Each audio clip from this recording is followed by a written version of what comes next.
Welcome to the REI Foundation podcast, where we cover all the steps and strategies to make your real estate dreams a reality.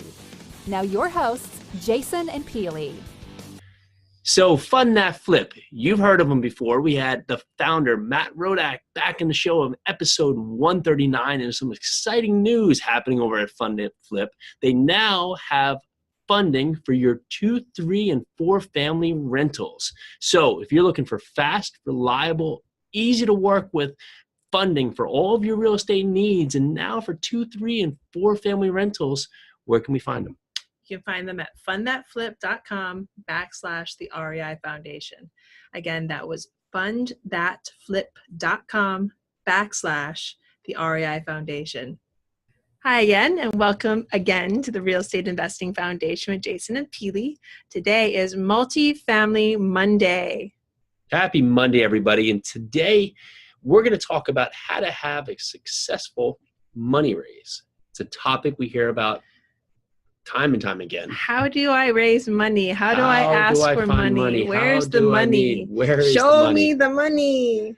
Well, the money is everywhere. However, if the most important thing here is that you make sure that when you are raising money, that you're not just focusing on, I need to raise money. I need to get this money. I need to do this. I need to do that, because well, nobody really cares. Really, what the focus needs to be is you have to focus on the investors. And what do the investors need? What is their focus? What are they trying to gain? How are they trying to have an investment lifestyle? And what kind of investments and criteria are they after? What makes them happy? What is too risky for them? So when you're sitting down to have these meetings with investors, you have to put the focus on them. Because if the focus is all on me, and I need money for this deal so we can close this deal, well, you're probably going to hear a lot of no's. And maybe you're not really certain why, but because you're not listening to what is actually the needs of the other investors. You may have a lot of great investors out there, and the reason you're not able to bring them within your reach is that you're not understanding what they actually need. Maybe these investors want more of a short-term investment horizon. Maybe they're more comfortable with flips. Maybe they're not comfortable with investments out of state. Maybe they don't understand the model because you've just really talked and on a level that's over their heads. You're talking about IRRs when they were just first hearing about apartment investing. So what is it that the investor needs? And if you can understand that, it's going to make your money raise that much easier. Well, why don't we try this for the folks out there? Why don't we try a little bit of a role play? I'll be the investor that you're talking to. So we're at a meetup. I tell everybody at the meetup, I am just starting. I have a 401k and I have some, a good amount of money stashed in savings. I just don't know where to go with it. I have a great property. Give me your money. Who are you? No. No. Honestly, the conversation would be, have you ever thought about investing in real estate? I have. That's why I came to this meetup. I really want to learn more about this. Really? Yeah. Why? My parents used to do it. They used to be in real estate. They actually did really well for themselves, but I decided to go another way. And, I decided to come back, and I heard about your meetup. So that's why I'm here. That's great. And what kind of investing are you looking to do? Are you looking to do the investments yourself? No, I'm still working. I have a 401k. I work for a large corporation right now. At some point I'd like to have, they always talk about freedom, and I want to be able to leave whenever I can or whenever I want to. And I have a good foundation for my family. And real estate really just seemed like the way to go.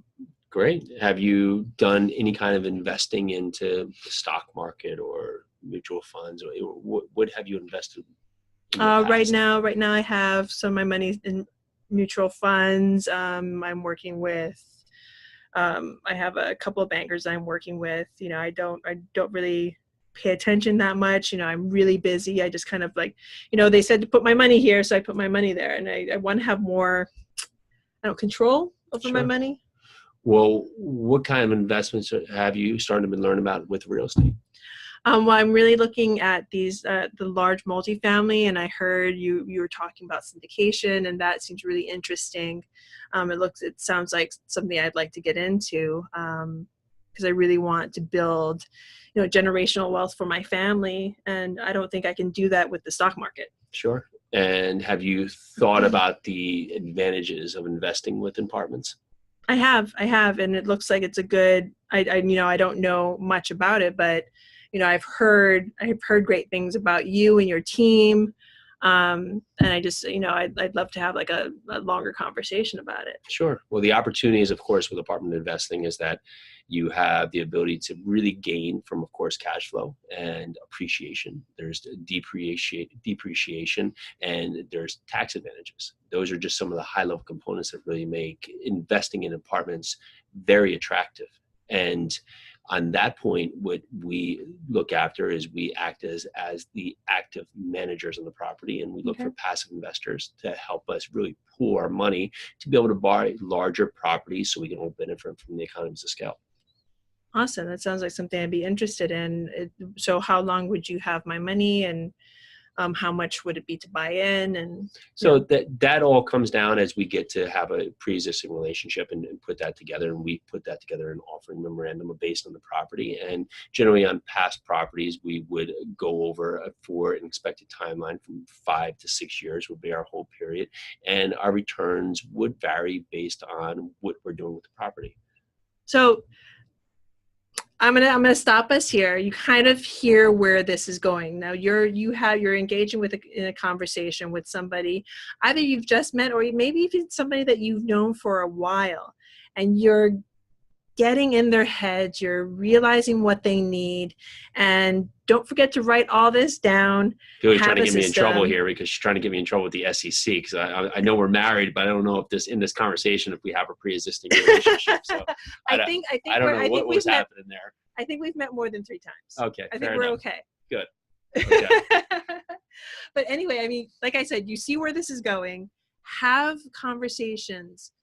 Look into what the other person needs. It's not necessarily what you need, it's what they need. And that's how you're going to get the money.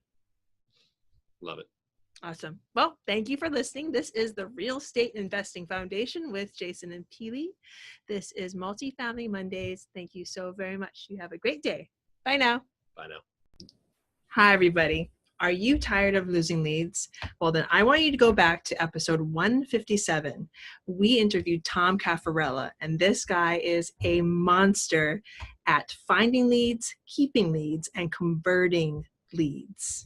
And Tom has a special offer for you. He is now giving away his simple 3-step process for how you can more than double your investment business this year by building a brokerage team without taking up any of your time. What? And if this sounds awesome, which it does, you can find all about it at www.buildateamthatbringsyoudeals.com. Again, www.buildateamthatbringsyoudeals.com. Everything you need to know, go check it out. Thanks for tuning into the REI Foundation podcast. Check back next time for more awesome tips and strategies to launch your new you in real estate.